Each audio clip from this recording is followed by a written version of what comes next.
क्यों पैदा होते हैं मानसिक रोग? क्या है उनकी आध्यात्मिक चिकित्सा? मानसिक रोगों का मुख्य कारण हमारे मन में दबी हुई मनोवृत्तियां ही होती हैं। वे इच्छाएं या महत्वाकांक्षाएं जो हमारे चाहने पर भी पूरा नहीं हो पाती। कई प्रकार की उचित और अनुचित इच्छाएं जिनको पूरा होने में किसी कारणवश या तो कोई अवरोध उत्पन्न हो या फिर परिस्थितियां उनके अनुकूल ना हो, या फिर अनैतिक होने से समाज की मर्यादाएं उनको पूरा होने में अवरोध उत्पन्न करती हों। ऐसी स्थिति में ये इच्छाएं मन के अंदर ही अंदर कोहराम मचाया करती हैं और व्यक्ति अंदर ही अंदर घुटने लगता है, जिसके परिणाम स्वरूप कालांतर में ये इच्छाएं या महत्वाकांक्षाएं मनोग्रंथियों का रूप धारण कर लेती हैं। ये कभी भी लुप्त नहीं होती जब तक कि इनकी इच्छा की पूर्ति ना हो जाए या फिर इनकी तृप्ति ना हो जाए अथवा इनका समाधान न किया जाए। तब तक ये इच्छाएं हमारे अचेतन मन में छुपी बैठी रहती है। अचेतन मन हमारे मन का ही एक भाग होता है। हमारे मन को दो भागों में बांटा गया है, एक चेतन, दूसरा अचेतन। चेतन हमारी बौद्धिक प्रगतिशीलता पर निर्भर है, जो कार्य हम नित्य प्रति सोच समझकर करते हैं, जिसके पीछे चेतनता निरंतर कार्य करती है और जिसका प्रभाव हमारे शरीर पर सीधा पड़ता है। वे सभी कार्य चेतन मन द्वारा ही संपन्न होते हैं और यह चेतन मन पूरी तरह से हमारी चेतना के वश में होता है, जबकि अचेतन मन हमारी चेतना का दास नहीं होता है। बिना चेतना की आज्ञा तथा आदेश के वह जो चाहे कर सकता है। अचेतन मन का एक विशिष्ट गुण यह है कि यह सोते जागते प्रत्येक अवस्था में क्रियाशील रहता है। यह कभी भी विश्राम नहीं करता। यही कारण है कि हमारे रात को सो जाने के बाद भी हमारा अचेतन मन जागता रहता है।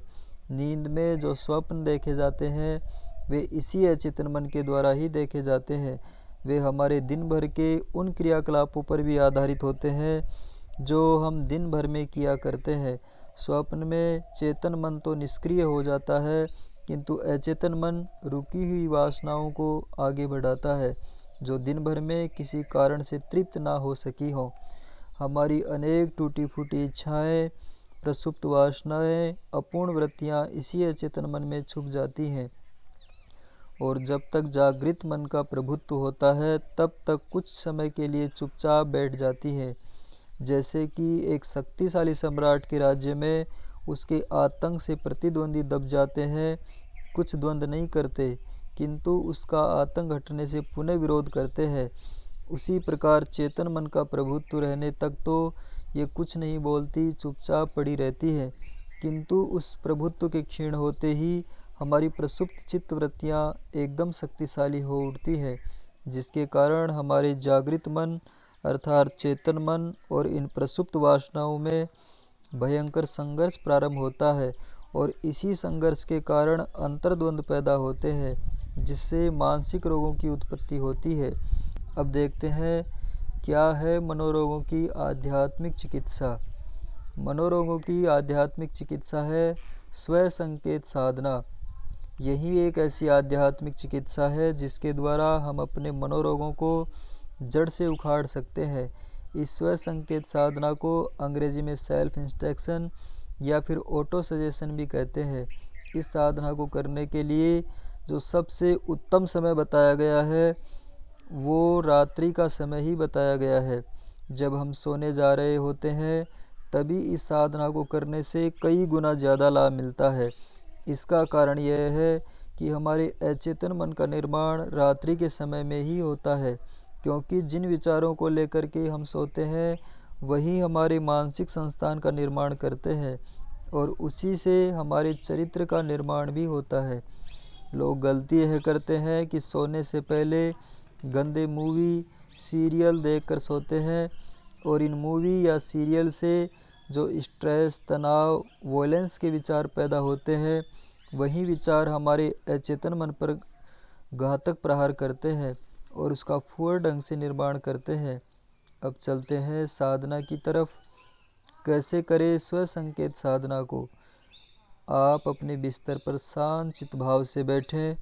थोड़ी देर के लिए वातावरण में जो भी आवाज़ें आपको सुनाई दे रही हों उन सभी आवाज़ों पर अपने ध्यान को एकाग्र कर दें और उन आवाज़ों के बीच अपने को शांति महसूस होने दें।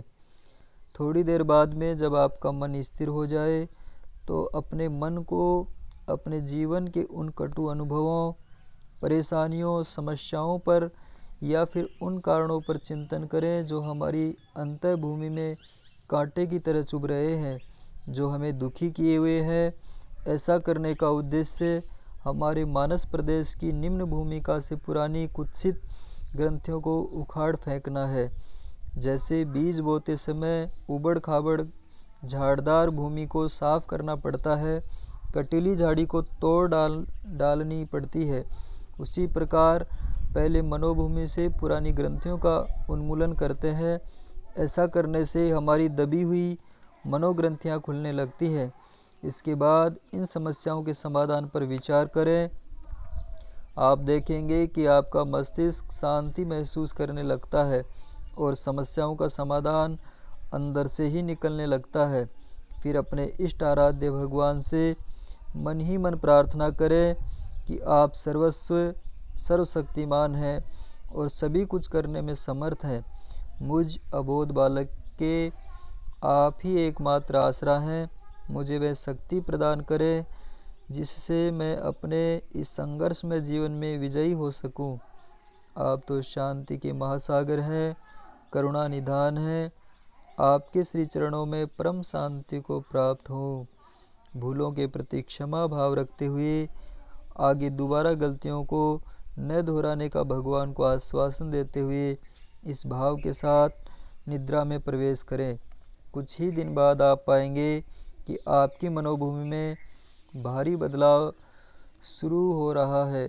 आपके स्वभाव में परिवर्तन आना शुरू हो रहा है और आप शांति में बनते हुए चले जा रहे हैं। मनोरोगों का सफाया होता हुआ चला जा रहा है। यदि ये वीडियो अच्छी लगी हो तो इस वीडियो को लाइक करें और प्रज्ञापुत्र चैनल को सब्सक्राइब करें। ऐसे ही और वीडियो देखने के लिए विजिट करें हमारे इसी चैनल प्रज्ञापुत्र पर। कुछ पॉपुलर वीडियो की लिंक इसी वीडियो के डिस्क्रिप्शन में भी नीचे दी हुई है, आप यहाँ से भी देख सकते हैं। फिर मिलते हैं एक नए वीडियो के साथ, तब तक के लिए टेक केयर। जय हिंद, जय भारत।